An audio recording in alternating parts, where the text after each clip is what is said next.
আসন্ন বর্ষা মৌসুমে নগরীর জলাবদ্ধতা নিরসনে চট্টগ্রাম সিটি কর্পোরেশনের উদ্যোগে খাল খনন কর্মসূচির আওতায় ৩৯ নং ওয়ার্ডের আকমল আলী রোড সহ মাইট্টে খাল খননের কাজ শুরু হয়েছে। আজ সকালে খাল খনন ও পরিষ্কার কাজের উদ্বোধন করেন Chittagong city mayor doctor Shahadat Hossain. এ সময় আরও উপস্থিত ছিলেন চসিক প্রধান পরিচ্ছন্ন কর্মকর্তা কমান্ডার ইফতেখার চৌধুরী, বিএনপির আন্তর্জাতিক বিষয়ক উপ কমিটির সদস্য ইসরাফিল খসরু, সাবেক কাউন্সিলর সফরাজ কাদের রাসেল, শরীফুল হক মাহি, প্রণব শর্মা, মাহবুব এলাহি, নুরুজ্জামান, জাভেদ আনসারি প্রমুখ।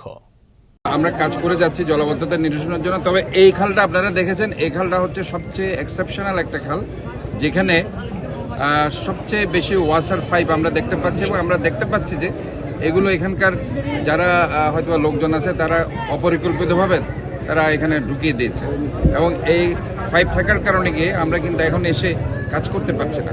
তো আমরা আগে ফার্স্ট অফ অল আমাদের কাজ হবে আমাদের যে পাইপগুলো এক সাইডে সরিয়ে নিয়ে গিয়ে তারপরে আমরা পরিষ্কার পরিচ্ছন্ন অভিযান আমরা কাজ করবো।